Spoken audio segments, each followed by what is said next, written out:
Bonsoir à tous. Alors, j'ai fait cette petite vidéo pour essayer de répondre à une question qui m'a été posée par un étudiant qui fait génie logiciel. Il m'a posé la question quant à savoir sur quoi c'est basé pour faire le choix entre euh, une boucle for, une boucle while ou encore une boucle do while. Ça veut dire, lui, il n'arrive pas à comprendre et des fois, il a un exercice. Alors, il ne sait pas s'il doit utiliser la boucle for ou la boucle while ou do while. Alors, c'est à cette question que je vais essayer de répondre à cette vidéo. Alors, j'ai fait la vidéo pour que je réponde à la fois à la personne, mais aussi s'il y a quelqu'un qui aurait besoin, en tout cas, de cette notion-là, qui a aussi des soucis pareils. En tout cas, il pourra en profiter et pour comprendre. Alors, ce que je vais faire, je vais procéder directement à la démo. Donc, je vais expliquer tout en faisant la démo. Comme ça, je vous partage déjà mon écran. Alors là, vous voyez mon éditeur. OK. Alors, je vais faire simple. Donc, je vais déclarer un tableau. Ça va être un tableau d'entier. Int, je l'appelle comment? Je l'appelle tab égale à new int. D'accord? Et puis, je vais coller des valeurs que j'avais déjà préparées pour ne pas taper. Donc, ce sont des chiffres de 1 à 20. Maintenant, la question c'est, bon, entre-temps, ça c'est un projet Java. C'est un projet Java. euh, donc, un simple projet Java. Mais quand même, je vais essayer de faire une syntaxe qui est beaucoup plus proche des C afin de permettre à tout le monde de comprendre. Parce que j'imagine que euh, ce n'est pas tout le monde qui a déjà fait la programmation en Java. Donc, si je faisais du Java, donc des choses qui sont purement Java, ça pourra compliquer certains. Donc, c'est vrai, c'est du Java, mais je vais utiliser une syntaxe qui est beaucoup plus proche des C. J'imagine quand même que pour tout le monde qui a déjà commencé des cours en programmation, il a déjà vu ces cours-là. D'accord? Alors, ça veut dire ici, je viens de déclarer un tableau euh, des nombres entiers. Alors, la première question nous dit d'afficher tous les éléments du tableau. Alors, quand est-ce qu'il faut utiliser la boucle for? Il faut utiliser la boucle for lorsque l'opération à effectuer doit être faite sur tous les éléments sans exception du tableau. Ça veut dire, lorsque vous êtes convaincu que lorsque votre opération doit toucher tous les éléments du tableau, ça veut dire que vous devez parcourir tous les éléments du tableau, eh bien, utilisez la boucle for. Par exemple, pour notre cas, l'opération, c'est l'affichage. Nous devons afficher tous les éléments du tableau. Et donc, pour cela, je vais faire la boucle for. Donc, je déclare ça. Alors, la syntaxe, c'est vraiment la même chose qu'en C, hein. Inférieur à tab dot length, d'accord? Et puis i plus plus. Voilà. Et donc, je dois aller à l'indice 0 jusqu'à à l'indice pardon, à l'indice de la longueur du tableau moins un. D'accord? Et puis l'opération, c'est l'affichage. Donc, je dois faire system.out.print println. Donc, j'ai fait juste print. Comme ça, je vais afficher les éléments, tous les éléments sur une même ligne. Et puis, je vais afficher l'élément se trouvant à l'indice i. D'accord? Alors, je vais concaténer ça avec une tabulation.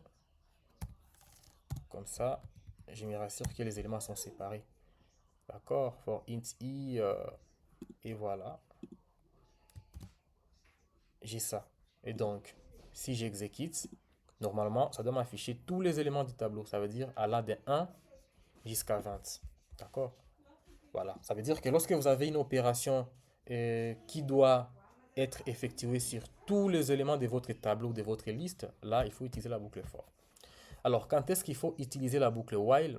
Donc ça, je vais le faire ici en bas. Alors déjà, il y a while. While en français, ça veut dire tanker. Vous comprenez que là, il y a une condition.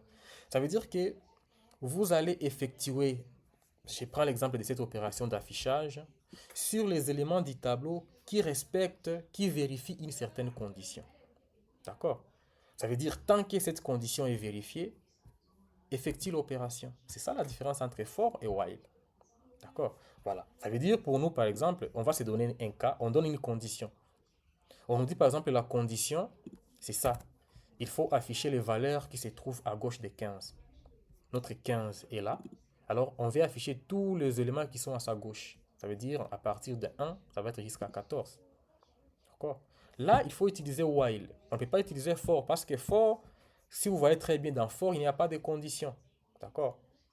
Ça veut dire dans for, vous devez aller du début jusqu'à la fin. D'accord? Ça veut dire que la condition d'arrêt pour la boucle for, la condition d'arrêt, c'est atteindre les derniers éléments. C'est ça la condition d'arrêt. Ça veut dire que vous devez partir du premier au dernier. Tandis que quand vous avez une condition d'arrêt qui est différente de- donc du dernier élément, donc ça veut dire du dernier indice du tableau, là vous utilisez while. D'accord? Ça veut dire que vous avez une condition, une condition quelconque que les éléments doivent vérifier pour que pour qu'ils soient impliqués dans l'opération à effectuer. D'accord? Ça veut dire ici, euh, je vais faire quoi? Je vais faire while. D'accord? While quoi? While, ça veut dire tant que cette condition est vérifiée. Mais je suis obligé d'avoir un compteur qui va me permettre en fait de parcourir les éléments, les indices de mon tableau. Donc je vais l'appeler i, int i, je l'initialise à 0. Ok? Après, je vais me dire tant que tab, ça veut dire tant que l'élément qui se trouve à l'indice i dans les tableaux, tant qu'il est inférieur à 15, parce qu'on doit s'arrêter lorsqu'on arrive à 15. Tant qu'il est inférieur à 15, donc pas tant qu'il est inférieur, tant qu'il est différent. Ok, là c'est important. Parce qu'on veut juste afficher les éléments qui sont à gauche. Ok, ça peut être différent, ça peut être même supérieur à 15. L'essentiel est que ça soit à gauche. D'accord. Alors, tant qu'il est différent de 15, qu'est-ce qu'on fait? On affiche. D'accord. Ça veut dire ici, je vais faire. euh, bon, donc je vais copier la même chose parce qu'on veut afficher effectivement la même chose. Ça veut dire, je vais afficher l'élément là. Ok. Sauf que si je laisse comme ça, on va avoir une boucle infinie. Une boucle infinie, pourquoi? Parce que ça veut dire les i ne changent pas. Les i c'est toujours 0. Ça veut dire je vais faire while. Ça veut dire que cette condition sera toujours vérifiée parce que les i sera toujours 0. Ça veut dire on aura toujours table 0, c'est combien? Donc ça veut dire l'élément se trouvant à l'indice 0, c'est combien? C'est 1. Ça veut dire j'aurai toujours 1 ici. Et on trouve que le 1 est toujours différent de 15. Ça veut dire on va avoir une boucle infinie. Alors si vous voulez, je peux même vous le montrer. Hein. Je peux vous le montrer. Donc si j'exécute ça, eh bien vous voyez ici. Et à un certain moment, le programme va s'arrêter parce que vous voyez, il y a les 1, 1, 1, 1 qui s'affichent. D'accord? Donc là, je dois les stopper. Sinon, ça peut consommer toute la mémoire. D'accord? Voilà, c'est ça ce que Chloé O'Brien vous faisiez c'est quel ça encore? La série là, 24 heures chrono. Ouais. Donc il vous faisait des boucles infinies et puis il vous dit, ouais, j'ai trouvé l'élément là. Donc c'est un peu ça. Alors, donc là, c'est une boucle infinie. Alors, pour que la boucle puisse s'arrêter, il faut que je donne la... Donc, il faut que j'incrémente les i. OK? J'ai fait i++. D'accord? Ça veut dire, je vais afficher... Donc, quand je commence par l'élément qui se trouve à l'indice 0, je trouve que c'est différent de 15, j'affiche. Et puis, j'incrémente les i. Ça veut dire, je passe à l'indice suivant. Après, je vérifie. D'accord? Tant que cette condition n'est pas encore vérifiée, je vais toujours faire comme ça. Je vais toujours faire, c'est une boucle en fait. D'accord? Jusqu'à ce que je vais tomber à une valeur, ok, qui est égale à 15. D'accord. Maintenant, si j'affiche ça, si j'exécute ça, eh bien, vous allez voir que nous allons afficher des éléments qui partent de 1 jusqu'à jusqu'à 14. Là. Bon, ça, c'est ce que nous avons fait avant, donc la partie ici. Et ça, c'est ce qui est ici. Alors, quand est-ce qu'il faut utiliser la boucle do while? Ok. Alors, que ce soit la boucle while, que ce soit la boucle do while, il faut toujours les utiliser lorsque vous voulez parcourir les éléments du tableau sous une certaine condition. D'accord? Ça veut dire, vous voulez effectuer une opération sur les éléments du tableau, mais il faut que les éléments là respectent une certaine condition, vérifient une certaine condition. C'est ça, que ce soit while ou do while, c'est ça. C'est ça la différence qu'il y a entre ces deux boucles-là avec la boucle for. Parce que la boucle for, ça veut dire vous parcourez tout. Mais while et do while, parce que même dans do while, vous voyez qu'il y a une condition quelque part. Il y a while, donc while c'est tanké. Alors, mais c'est quoi alors la différence qu'il y a entre while et do while? Déjà, même en parlant, vous voyez que le while vient après. C'est déjà une différence. Ça veut dire la condition vient après. Ça veut dire on fait la vérification après.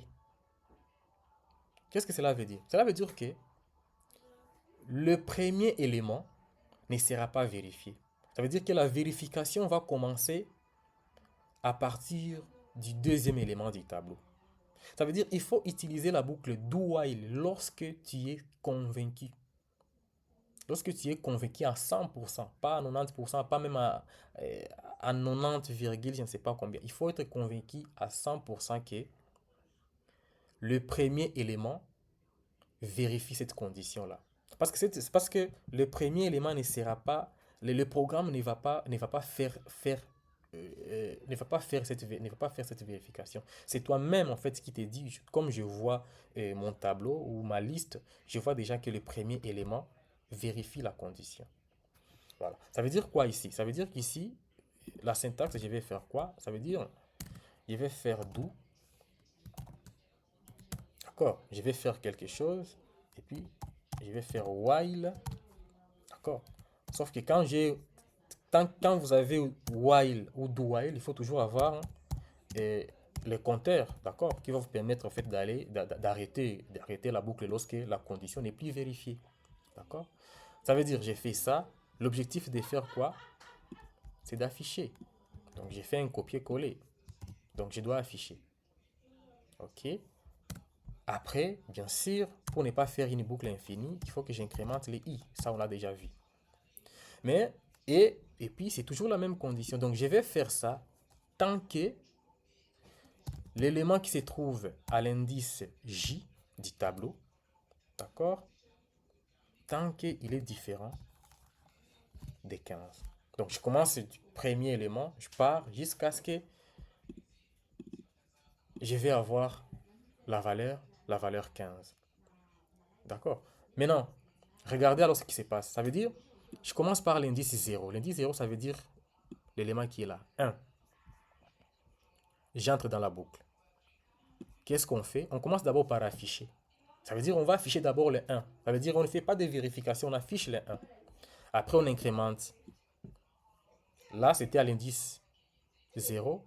Maintenant, je suis à l'indice 1. L'élément qui se trouve à l'indice 1, c'est 2. Bon, parce que vous savez qu'un tableau, tout comme dans une liste, les indices partent de 0, d'accord, jusqu'à la taille du tableau ou de la liste moins 1. Ça veut dire là, c'est 0. Là, c'est l'indice 0. Là, c'est l'indice 1. Ça veut dire que l'élément qui est à l'indice 1, c'est 2. Donc, quand je suis là, cette vérification que je vais faire ici, je vais faire cette vérification pour 2. Donc, le deuxième élément. Sinon, pour le premier, on n'a pas vérifié. Voilà. Voilà pourquoi il faut être rassuré que votre premier élément vérifie la condition.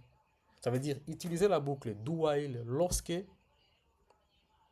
vous êtes convaincu que votre programme doit entrer au moins une fois dans la boucle. Ça veut dire que le premier élément vérifie déjà la condition.